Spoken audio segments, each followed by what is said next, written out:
أعوذ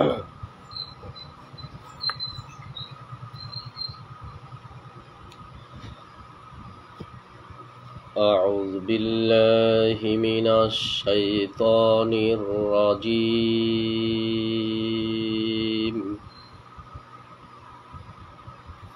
بسم الله الرحمن الرحيم.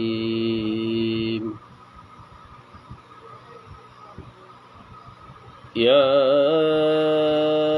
أيها الذين آمنوا اتقوا الله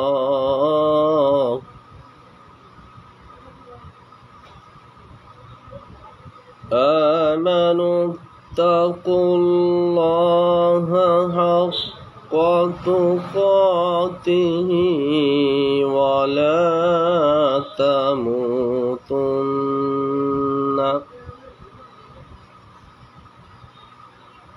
ولا تموتن إلا وأنتم مسلمون.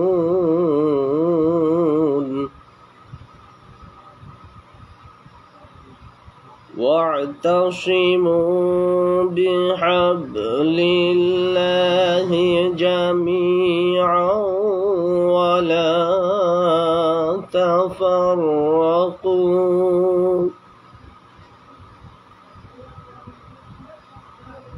واذكروا نعمة الله عليكم إذ كنتم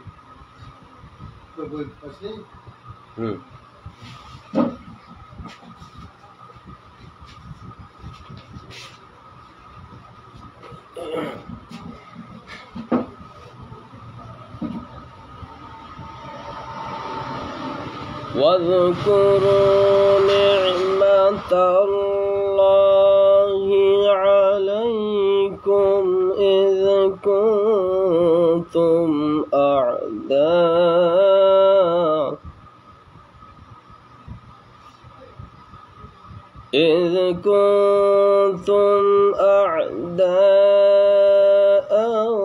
فألف بين قلوبكم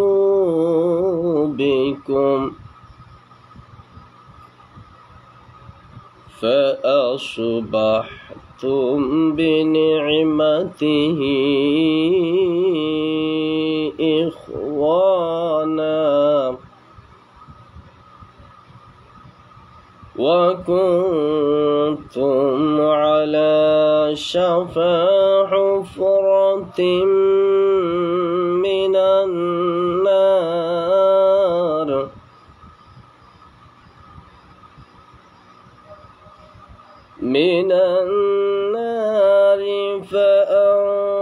فأنقذكم منها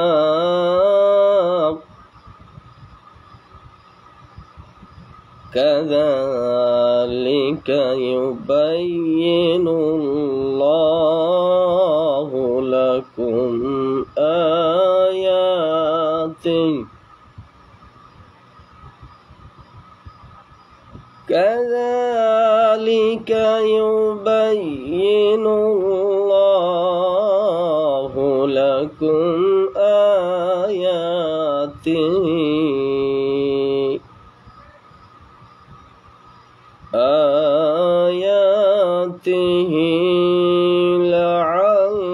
لعلكم تهتدون.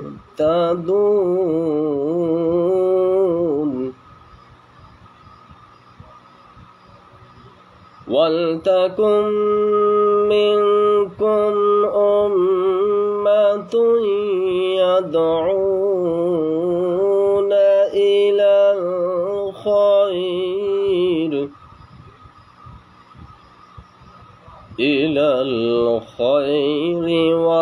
ويأمرون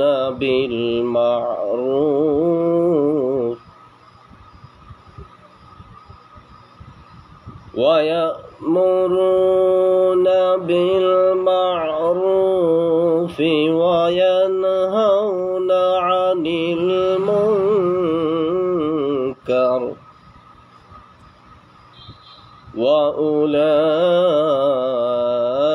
وأولئك هم المفلحون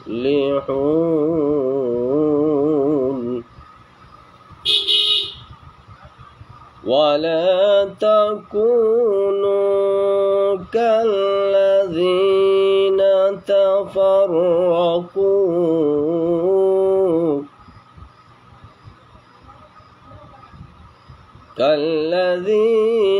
تفرقوا واختلفوا من بعد ما جاءهم البينات وأولئك لهم عذاب عظيم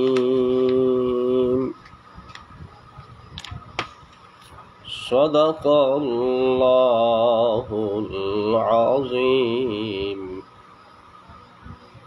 ইরশাদ হচ্ছে, হে ঈমানদারগণ, আল্লাহকে যেমন ভয় করা উচিত ঠিক তেমনি ভাবে ভয় করতে থাকো এবং অবশ্যই মুসলমান না হয়ে মৃত্যুবরণ করো না। আর তোমরা সকলেই আল্লাহর রশিকে একতাবদ্ধভাবে ধারণ করো, পরস্পর বিচ্ছিন্ন হয়েও না। আর তোমরা সে নিয়ামতের কথা স্মরণ করো যা আল্লাহ তোমাদেরকে দান করেছেন। তোমরা পরস্পর শত্রু ছিলে, অতঃপর আল্লাহ তোমাদের অন্তরে সম্প্রীতি দান করেছেন। এখন তোমরা তার অনুগ্রহে পরস্পর ভাই ভাই হয়েছে। তোমরা অগ্নিকুণ্ডের পাড়ে অবস্থান করছিলে, অতঃপর তা থেকে তিনি তোমাদেরকে মুক্তি দিয়েছেন। এভাবে আল্লাহ তার নিদর্শন সমূহ স্পষ্টভাবে বর্ণনা করেন যাতে তোমরা হেদায়েত প্রাপ্ত হতে পারো। আর তোমাদের মধ্যে এমন একটা দল থাকা উচিত যারা মানুষকে কল্যাণের দিকে আহ্বান করবে, সৎ কাজের আদেশ দেবে এবং অন্যায় কাজে বাধা দেবে, আর তারাই হলো সফল কাম। আর তাদের মতো হয়েও না যারা পরস্পর বিচ্ছিন্ন হয়ে গেছে এবং সুস্পষ্ট নিদর্শন আসার পরেও মত পার্থক্য সৃষ্টি করেছে। তাদের জন্য রয়েছে ভয়ঙ্কর আযাব। আমানতু বিল্লাহ। আলহামদুলিল্লাহ কাফা ওয়া সালামুন আলা ইবাদিহিল্লাযীনা ইসতাফা। আলহামদুলিল্লাহ। সম্মানিত ভিউয়ার্স, যারা আমার এখন লাইভ ভিডিওতে যারা দেখছেন, সকলকেই আমার অন্তঃস্থল থেকে সালাম জানাচ্ছি। আসসালামু আলাইকুম ওয়া রাহমাতুল্লাহি ওয়া বারাকাতুহু। শুরুতে আল্লাহ পাকের শুকরিয়া আদায় করছি যে আল্লাহ সুবহানাহু ওয়া তাআলা আজকে ইশারের নামাজের পরে কোরআন তেলাওয়াত এবং কোরআনের সংক্ষিপ্ত অনুবাদ সহ এবং সংক্ষিপ্ত দাস আলোচনা করার সুযোগ করে দিয়েছেন।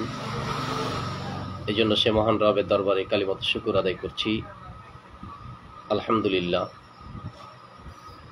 দরুদ ও সালাম পেশ করছি বিশ্ব মানবতার মুক্তির দিশারি, মুক্তির দূত সৈয়দনা মুহাম্মদুর রাসূলুল্লাহ, সকলে বলি সাল্লাল্লাহু আলাইহি ওয়াসাল্লাম। আমরা সেই মহান নেতা মহান নবীর শানে আবার দরুদ ও সালাম পেশ করছি। সকলে বলি আল্লাহুম্মা সাল্লি আলাইহি আল্লাহুম্মা বারিক আলাইহি। সম্মানিত ভিউয়ার্স, আমি যে আয়াত কয়েকখানা আপনাদের সামনে তেলাওয়াত করেছি কোরআনুল কারীমের সূরা আলে ইমরানের 102 থেকে 105 নম্বর আয়াত পর্যন্ত, যেখানে আল্লাহ সুবহানাহু ওয়া তাআলা মুসলমানদের জাতীয় শক্তিকে বিজয়ী করার জন্য প্রধানত 3টি মূলনীতি বর্ণনা করেছেন। 1 নম্বরে আল্লাহ সুবহানাহু ওয়া তাআলা প্রথম যে মূলনীতিটির কথা বলেছেন যে যথাযথভাবে তাকওয়া অবলম্বন। 2 নম্বর মূলনীতি হচ্ছে জামাতবদ্ধভাবে ইসলামের পূর্ণ অনুসরণ। 3 নম্বর মূলনীতিটি হচ্ছে আল্লাহর পথে দাওয়াত, সৎ কাজের আদেশ এবং অসৎ কাজের নিষেধ। এই তিনটি মূলনীতি আল্লাহ সুবহানাহু ওয়া তাআলা এই কয়েকখানা আয়াতে বর্ণনা করেছেন। আমরা যদি লক্ষ্য করি, আল্লাহ সুবহানাহু ওয়া তাআলা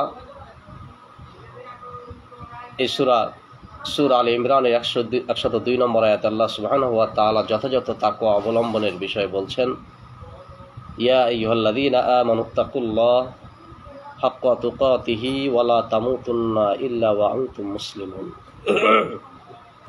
আল্লাহ সুবহানাহু ওয়া তাআলা এখানে বলছেন যে, হে ঈমানদারগণ, আল্লাহকে যেমন ভয় করা উচিত ঠিক তেমনিভাবে ভয় করো এবং অবশ্যই মুসলমান না হয়ে মৃত্যুবরণ করো। এতে আল্লাহ সুবহানাহু ওয়া তাআলা ঈমানদারদের উদ্দেশ্য করে দুটি নির্দেশ প্রদান করেছেন। একটা হচ্ছে তাকওয়ার হক আদায় করে যথাযথভাবে আল্লাহকে ভয় করা, ইত্তাকুল্লাহ হাক্কা তুকাতিহি। দ্বিতীয় নির্দেশটি দিয়েছেন আল্লাহ সুবহানাহু ওয়া তাআলা যে প্রকৃত মুসলমান হওয়ার গুণ অর্জনের মাধ্যমে মৃত্যুর জন্য সদা প্রস্তুত থাকবে। ওয়ালা তামুতুন্না ইল্লা ওয়া আনতুম মুসলিমুন। এই আয়াতের মর্ম অনুধাবনের সুবিধার্থে আমরা তিনটি বিষয় আলোচনা করতে পারি। একটা হচ্ছে তাকওয়ার পরিচয়, তাকওয়ার স্তর, হক ও তার গুরুত্ব। 2, মুসলমান না হয়ে মৃত্যুবরণ না করার নির্দেশের তাৎপর্যটা কি। 3, ঈমানদারকে মুসলমান হওয়ার নির্দেশের তাৎপর্য কি। আসুন আমরা তাকওয়ার পরিচয়, এর স্তর এবং এর হক, এর গুরুত্ব সম্পর্কে জানার চেষ্টা করি। আল্লাহ সুবহানাহু ওয়া তাআলা তাকওয়া সম্পর্কে বলছেন, ইয়া আইয়ুহাল্লাযীনা আমানুত্তাকুল্লাহা হাক্কা তুকাতিহি, হে ঈমানদারগণ, তাকওয়ার হক আদায় করে তাকওয়া অবলম্বন করো। এই আয়াতে তাকওয়া শব্দের অর্থ ভয় করে চলো, সতর্ক হয়ে চলো, আল্লাহর যাবতীয় নির্দেশ পালন, সকল নিষেধাজ্ঞা থেকে দূরে থাকা বা বেঁচে থাকা ইত্যাদি। অর্থাৎ সকল প্রকার অন্যায় অনাচার বর্জন করে কোরআন সুন্নাহর নির্দেশ মতো জীবনযাপনের মাধ্যমে আল্লাহকে প্রতিনিয়ত ভয় করে চলা। আর যিনি তাকওয়া অবলম্বন করেন তাকেই বলা হয় মুত্তাকি। আব্দুল্লাহ ইবনে আব্বাস রাদিয়াল্লাহু তাআলা আনহু তিনি বলছেন, যে ব্যক্তি নিজেকে শিরক, কবিরা গুনাহ, অশ্লীল কাজকর্ম, কথাবার্তা থেকে বিরত রাখেন তিনি হচ্ছেন মুত্তাকি।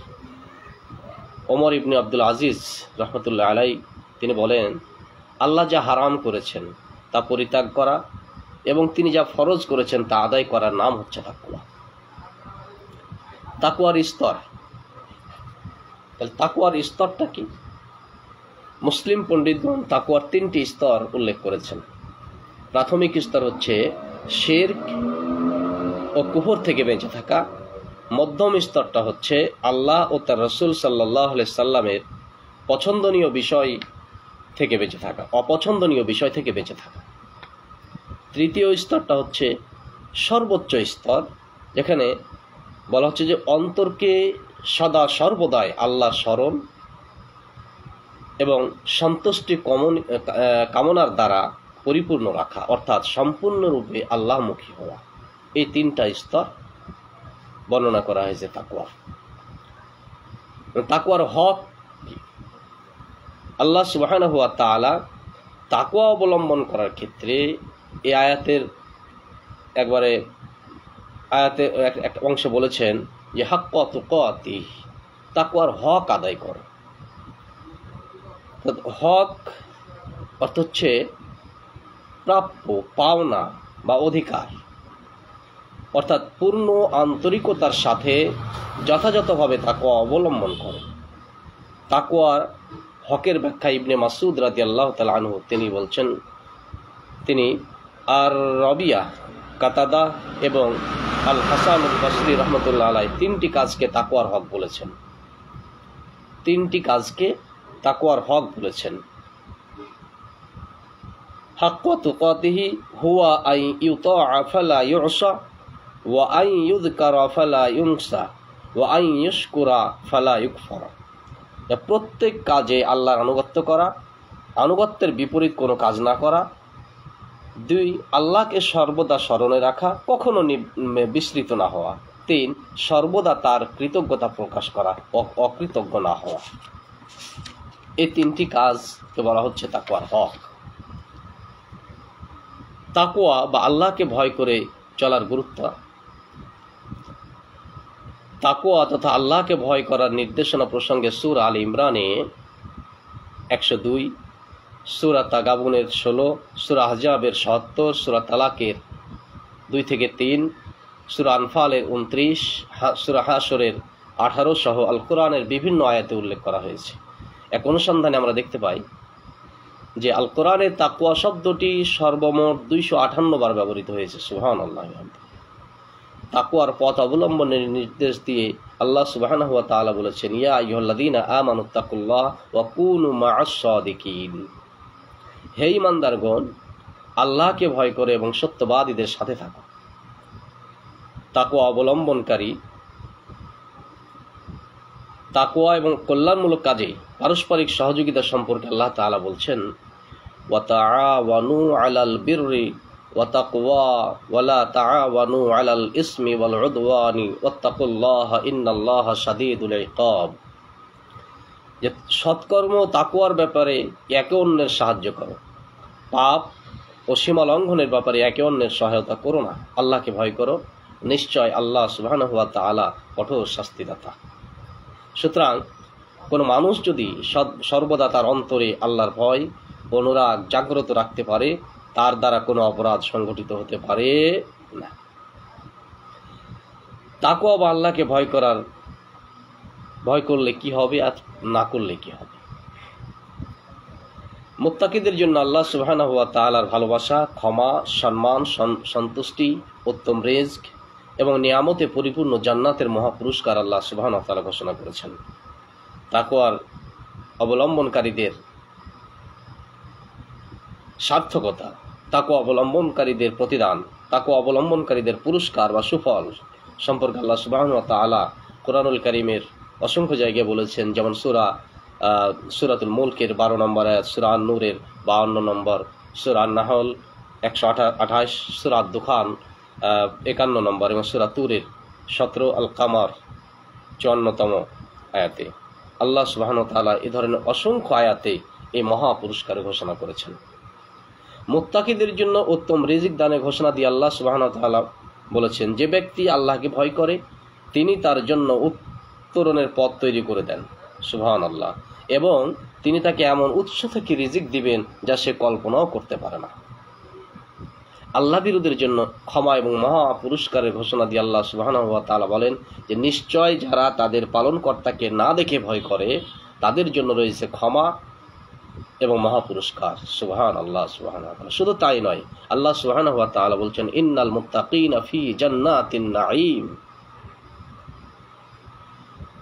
নিশ্চয় মুত্তাকিগণ নিয়ামতে ভরপুর জান্নাতে থাকবেন। সুবহানাল্লাহ। মুত্তাকিরাই আল্লাহর কাছে অধিক সম্মানের অধিকারী। তাই আল্লাহ বলেন, ইন্না আকরামাকুম ইনদাল্লাহি আতকাকুম। নিশ্চয় তোমাদের মধ্যে সেই ব্যক্তি আল্লাহর নিকট অধিক সম্মানিত যে অধিক আল্লাহ ভীরু। সুবহানাল্লাহ, সুবহানাল্লাহ। সুতরাং মুত্তাকি হলে যেমন দুনিয়াতেও কল্যাণ রয়েছে, সফলতা রয়েছে, তেমনি আল্লাহ সুবহানাহু ওয়া তাআলা আখিরাতেও মহাপুরস্কার জান্নাতুন নাঈম দেওয়ার নাঈম আল্লাহ সুবহানাহু ওয়া তাআলা বরাদ্দ রেখেছেন। তাহলে আল্লাহ সুবহানাহু ওয়া তাআলাকে ভয় করলে দুনিয়াতে যেমন কল্যাণ লাভ করা যাবে, তেমনি আখিরাতেও মহা পুরস্কার আল্লাহ সুবহানাহু ওয়া তাআলা মুত্তাকিদের জন্য ঘোষণা করেছেন। সুতরাং আমাদেরকে মুত্তাকি হতে হবে। মুত্তাকি হওয়া ছাড়া আল্লাহ সুবহানাহু ওয়া তাআলা নিজেই বলছেন, ওয়ালা তামুতুন্না ইল্লা ওয়া আনতুম মুসলিমুন, যে তোমরা যতক্ষণ না মুত্তাকি হতে পারছো ততক্ষণ মৃত্যুর আকাঙ্ক্ষা করো না বা মৃত্যুর বরণ করো না। আল্লাহ নিজে নিষেধ করছেন।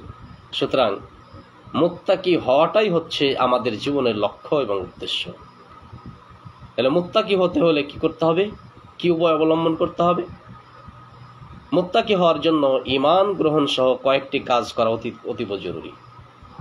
এক, সকল প্রকার পাপাচার থেকে বিরত থাকতে হবে, বিশেষভাবে শিরক এবং কুফর থেকে বেঁচে থাকতে হবে। দুই, জীবনের সকল স্তরে কোরআন ও সুন্নাহর বিধান মেনে চলতে হবে। জীবনের সকল কাজ একমাত্র আল্লাহর সন্তুষ্টির জন্যই করতে হবে।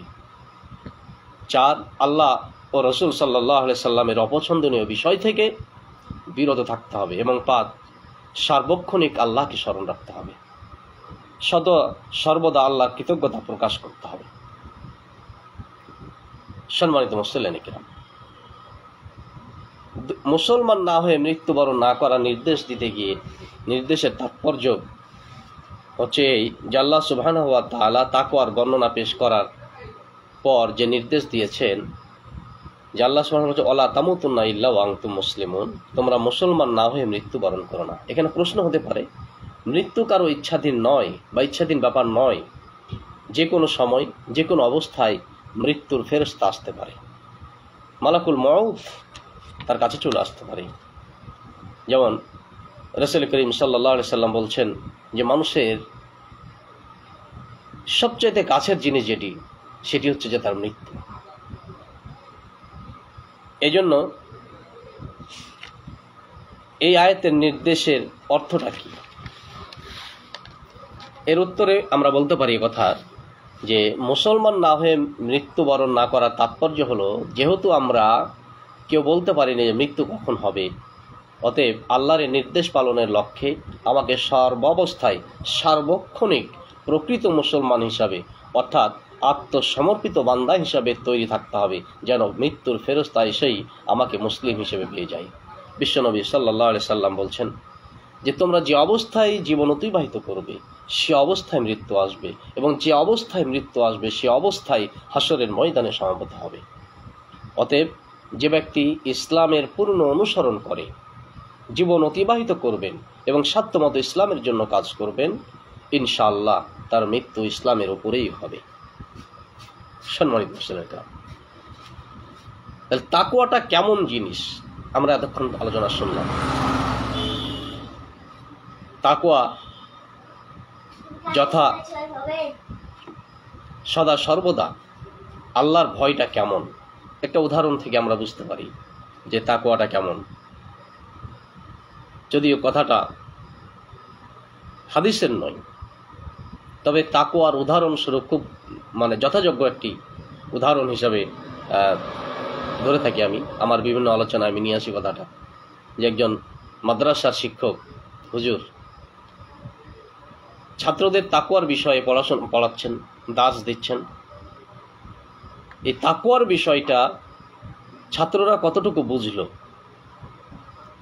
এ বিষয়ে পরীক্ষা করার জন্য হুজুর সবার হাতে একটি করে ছুরি আর একটা করে মুরগি তুলে দিলেন এবং ছাত্রদেরকে নির্দেশ দিলেন যে তোমরা এই মুরগিগুলো সেখানে গিয়ে জবাই করবে যেখানে তোমাদেরকে কেউ দেখতে পাবে না। তোমরা একেবারে নির্জন অবস্থায় তোমরা এই মুরগিগুলো জবাই করে আমার কাছে নিয়ে আসবে, কেউ যেন না দেখে, সাবধান, কেউ যেন না দেখে। সব ছাত্ররা এদিক সেদিক চলে গেল, বিভিন্ন আড়াল নির্জনে যাওয়ার চেষ্টা করলো যাতে কেউ দেখতে না পায়। সব ছাত্ররা মুরগিগুলো নিয়ে গিয়ে বাইরে যার যেখানে পছন্দ অনুযায়ী তারা জবাই করে নিয়ে আসলো, কেউ দেখতে পায় নাই, কেউ কাউকে দেখেনি। একজন ছাত্র মুরগিটা যখন জবাই করার জন্য যাচ্ছেন, হঠাৎ করে কিছুক্ষণ আগে হুজুর যেই তাকওয়ার বিষয়ে দার্স দিচ্ছিলেন, এই দার্সের কথা তার স্মরণ হয়ে গেল যে আল্লাহ সুবহানাহু ওয়া তাআলা সদা সর্বদা জাগ্রত, এবং মানুষ গোপনেই করুক আর প্রকাশ্যেই করুক, মানুষ যেটাই ভাবে যেটাই করে দুনিয়ার কেউ না দেখলো আল্লাহ সুবহানাহু ওয়া তাআলা সদা সর্বদা দেখেন। এটার নাম হচ্ছে তাকওয়া। ওই ছাত্র যখন জবাই করার জন্য উদ্যত হচ্ছেন, প্রস্তুতি নিচ্ছেন, ঠিক তখন তার স্মরণ হয়ে গেল যে আমাকে দুনিয়ার কেউ দেখতে পাচ্ছে না, দুনিয়ার কোনো মানুষ আমাকে দেখছে না, কিন্তু আমি এমন কোনো জায়গা তো খুঁজে পাচ্ছি না যেখানে গিয়ে আল্লাহ সুবহানাহু ওয়া তাআলা আমাকে দেখছেন না। তিনি ওই জ্যান্ত মুরগি এবং ছুরিটা নিয়ে এসে হুজুরের সামনে রেখে দিলেন। হুজুর জিজ্ঞাসা করছেন, কি ব্যাপার? সবাই মুরগিগুলোকে জবাই করে নিয়ে আসলো আর তুমি এই মুরগিটা জ্যান্ত অবস্থায়, জীবিত অবস্থায় তুমি মুরগি নিয়ে আসলে। তুমি কি এমন কোথাও কোনো জায়গা পাওনি যেখানে গিয়ে তুমি নির্জন, তোমাকে কেউ দেখতে পায়নি, এরকম গোপন জায়গা পাওনি যে তুমি জবাই করে নিয়ে আসতে পারলে না? হুজুর ছাত্র জবাব দিচ্ছে, হুজুর আমি এরকম কোনো জায়গা পেলাম না। কত জায়গায় গেলাম, কত গোপন জায়গায় গেলাম, এমন কোনো জায়গা পেলাম না যেখানে দুনিয়ার কোনো মানুষ দেখছে না ঠিকই, কিন্তু একজন আমাকে দেখতে পাচ্ছে। ওই একজনের চোখের আড়াল আমি কোথাও হতে পারলাম না, তাই আমি জবাই করতে পারিনি। সেটাকে হুজুর বলছে, সেটাকে এটা আল্লাহ সুবহানাহু ওয়া তাআলা। আপনি তো বলেছেন কেউ যেন দেখতে না পায়। আমি তো এরকম কোনো জায়গা পেলাম না যেখানে কেউ দেখতে পেল না। সম্মানিত ভিউয়ার্স, এটার নাম হচ্ছে তাকওয়া। এটার নাম হচ্ছে তাকওয়া। হযরত ওমর রাদিয়াল্লাহু তাআলা আনহুকে জিজ্ঞাসা করেছে যে, আমিরুল মুমিনিন, তাকওয়াটা কি? তাকওয়ার ব্যাখ্যাটা কি? তিনি বলছেন যে তাকওয়াটা হচ্ছে এমন একটা সরু পথ, এমন একটা কণ্টকাকীর্ণ পথ, যে পথ দিয়ে হাঁটলে একটু এদিক সেদিক কাটকুট হলেই তোমার জামা অথবা তোমার শরীরে চামড়া কাঁটায় বিঁধবে, ছিলে যাবে। এই ছিলে যাওয়ার ভয়ে, তোমার জামা কাপড়গুলো কাঁটায় বেঁধে যাওয়ার ভয়ে তুমি খুব আঁটো হয়ে খুব সতর্কতার সাথে চলছো, যাতে করে এই কাঁটাগুলো তোমার গায়ে না বিঁধে তোমার কাপড়গুলো না ছিঁড়ে যায়। এটার নাম হচ্ছে তাকওয়া। যে দুনিয়ার চতুর্মুখী শয়তানের যেই আগ্রাসন, এই আগ্রাসন থেকে, এই পাপাচার দুনিয়া থেকে নিজের ঈমান এবং আমলকে হেফাজত করে চলার নাম হচ্ছে তাকওয়া। তাকওয়ার সর্বোচ্চ সীমা সম্পর্কে বলা হয়েছে। সাবাজ মাইন বলেছেন যে তাকওয়ার সর্বোচ্চ সীমাটা কেমন? তাকওয়ার সর্বোচ্চ সীমাটা হচ্ছে যে একজন মুমিন সমস্ত ভালো কাজ করবে, সমস্ত অন্যায়, সমস্ত পাপাচার কাজ থেকে বেঁচে থাকবে, হালাল কাজ করবে, হারাম থেকে বেঁচে থাকবে। তবে আরেকটি কাজ থেকে সতর্ক থাকবে সর্বোচ্চ মানের মুমিন যারা, যে এমন একটা কাজ, যে কাজটা 50-50, মানে ভালো হতে পারে, মন্দও হতে পারে, খারাপও হতে পারে, ভালোও হতে পারে। মুমিনের চিন্তা থাকবে ভালোর চাইতে খারাপ হওয়ার ভয় বেশি থাকবে মুমিনের, যে খারাপ হয়ে যেতে পারে। যদি খারাপ হয়ে যায়, যদি অন্যায় হয়ে যায় কাজটা করতে গিয়ে, তাহলে তো পাপ হয়ে যাবে। এই পাপের ভয়তে, খারাপ হয়ে যাওয়ার ভয়তে ওই ভালো এবং মন্দর মাঝামাঝি যে কাজটা, এই কাজ থেকেও মুমিনরা দূরে থাকবে, সন্দেহযুক্ত কাজ। সম্মানিত মুসলিম কিরাম, এভাবেই এটাকে বলা হচ্ছে, এভাবে উদাহরণ হিসেবে আমরা ধরে নিতে পারি যে যথাযথ তাকওয়া অবলম্বনের কথা আল্লাহ পাক বলেছেন। এই যথাযথ তাকওয়াটা হচ্ছে এরকম একটু সর্বোচ্চ মান। এরকম তাকওয়াশীল মানুষ এবং আল্লাহভীতি মানুষ সমাজে খুব নগণ্য রয়েছে। এই জন্য প্রত্যেকটা ইমানদারকে, প্রত্যেকটা ইমানের দাবিদার মানুষকেই আল্লাহ সুবহানাহু ওয়া তাআলা মুসলমান হতে বলেছেন। এই আয়াতের দ্বারা আরেকটি জিনিস স্পষ্ট হয় যে ইমানদার মানেই মুসলমান নয়। ইমান আনার পরেই মুসলমান হতে হয়। ইমান আনার সঙ্গে সঙ্গেই সে মুসলমান হয়ে যায় না, কালেমা পড়ার সঙ্গে সঙ্গে মুসলমান হয়ে যায় না, ইমানদার হয়। এটা স্পষ্ট হয়ে গেল। মুসলমান হচ্ছে সেটাই, আল্লাহ সুবহানাহু ওয়া তাআলা মুসলমান হতে বলেছেন। মুসলমান হচ্ছে সেটাই যে ঈমান আনার পরে আল্লাহ পাকের কাছে আত্মসমর্পণ করতে হবে। মুসলিম শব্দের অর্থ, মুসলিম শব্দের অর্থই হচ্ছে আল্লাহ পাকের কাছে আত্মসমর্পণ করা। আত্মসমর্পণ করে কি? আত্মসমর্পণ মানে কি? আত্মসমর্পণ হচ্ছে যে আমি নিজেকে সঁপে দিলাম। আমার নিজের আমার নিজস্ব কোনো ইচ্ছা নাই, নিজের কোনো চিন্তা নাই। আল্লাহ পাকের যেটা ইচ্ছা আমি সেটাই করব। আমার ইচ্ছা থাক আর না থাক, আল্লাহর খুশি মতনই চলবো। আর আল্লাহ যেটা না খুশি হন আমি সেটা করব না। একেবারে নিজেকে সুপর্দ করে দেওয়ার নাম হচ্ছে মুসলমান।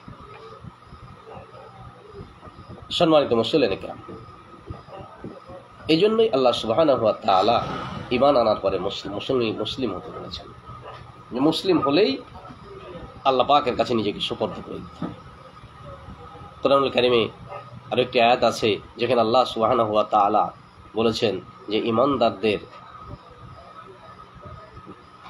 জান এবং মাল ক্রয়, জান্নাতের বিনিময়ে জান এবং মালকে ক্রয় করে নিয়েছেন। ইন্নাল্লাহ আশতারা মিনাল মুমিনিনা আনফুসাহুম, যে আয়াতটিতে আল্লাহ সুবহানাহু ওয়া তাআলা বলেছেন যে নিশ্চয় আল্লাহ সুবহানাহু ওয়া তাআলা ক্রয় করে নিয়েছেন মুমিনদের জান এবং মাল জান্নাতের বিনিময়ে। তাহলে জান্নাত যদি আমরা পেতে চাই, তাহলে আমাদের যে জান মানে কি? আমাদের জীবন, আমাদের ইচ্ছা, আমাদের অনিচ্ছা, এই সব কিছু কি, এবং আমাদের মাল, আমাদের অর্থ সম্পদ, আমাদের আহরিত যে অর্থ সম্পদ আমাদের কাছে আছে, তাহলে এই দুটো জিনিসই আল্লাহ পাকের কাছে বিক্রি করে দেওয়ার নাম হচ্ছে মুসলমান। আমরা কি বিক্রি করেছি? আত্মসমালোচনা করার প্রয়োজন আছে। যদি আমরা বিক্রি করে দেওয়ার উদ্যত হই, প্রস্তুত থাকি, তবেই আমরা মুসলমান হতে পারব। যে আমার জান, আমার ইচ্ছা, আমার অনিচ্ছা, আমার খেয়াল খুশি মতন আমি চলতে পারি না। আমার অর্থ সম্পদ আমার খেয়াল খুশি মতন আমি খরচ করতে পারি না। আমার অর্থ সম্পদ যেখানে হালাল উপায়ে আল্লাহ পাক খরচ করার জন্য নির্দেশ দিয়েছেন, সেই হালাল উপায়ে আমি খরচ করতে পারি। আমি আর অর্থ সম্পদ আহরণের জন্য, রিজিকের জন্য, দুনিয়ায় একটু বেঁচে থাকার জন্য, দুনিয়ায় একটু স্বাচ্ছন্দ্য বোধ করার জন্য আমি হারাম উপায়ে আমি আমার অর্থ সম্পদ উপার্জন করতে পারি না। আমি যদি আল্লাহ পাকের কাছে আমার জান, আমার সব কিছু আল্লাহ পাকের কাছে বিক্রি করে দিয়ে থাকি, তাহলে আমাকে চিন্তা করতে হবে যে আল্লাহ সুবহানাহু ওয়া তাআলা আমি যে কাজটা করতে যাচ্ছি, আমি যে ব্যবসাটা করতে যাচ্ছি, আমি যে চাকরিটা করতে যাচ্ছি, এই চাকরিটা কি আল্লাহ সুবহানাহু ওয়া তাআলার নির্দেশিত চাকরি? এই ব্যবসাটা কি আল্লাহ সুবহানাহু ওয়া তাআলার নির্দেশিত ব্যবসা? অথবা আমি যে ব্যবসাটা করছি, এই ব্যবসার যে নিয়ম নীতি আমি তৈরি করেছি, যে রীতিনীতি, সেই রীতিনীতি কি আল্লাহ সুবহানাহু ওয়া তাআলা খেয়াল খুশি মতন হচ্ছে, নাকি আমার মন গড়া ইচ্ছা অনুযায়ী আমি ব্যবসা বাণিজ্য করছি? এই সব বিষয়ে আমাদেরকে চিন্তা করতে হবে।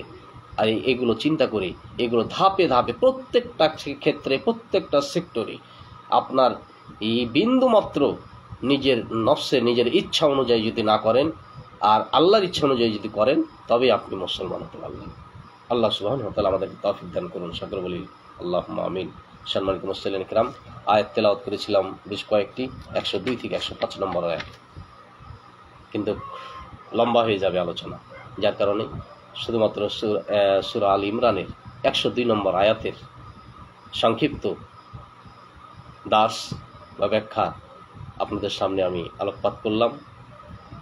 আমি নিজে বোঝার জন্য, নিজে আমল করার জন্য, সাথে সাথে আল্লাহ সুবহানাহু ওয়া তাআলা যেহেতু নির্দেশ দিয়েছেন, কোরআনের একটি আয়াত হলেও কোরআন নিজেই জানা এবং অন্যদেরকে জানানো, আমি সেই আল্লাহ পাকের নির্দেশটি ফলো করলাম, আমল করার চেষ্টা করলাম। এবং রাসূলুল্লাহ সাল্লাল্লাহু আলাইহি সাল্লাম বলেছেন, বাল্লিগু আন্নি ওয়ালাউ আয়া, যে তোমরা যদি একটি মাত্র আয়াতও হয়, আল্লাহ পাকের একটা নির্দেশও যদি তুমি জেনে থাকো, সেটিও মানুষের কাছে পৌঁছে দাও। আমি সেই নির্দেশের আলোকেই আমি নিজে পড়লাম, নিজে জানার চেষ্টা করলাম, আপনাদেরকে জানানোর চেষ্টা করলাম।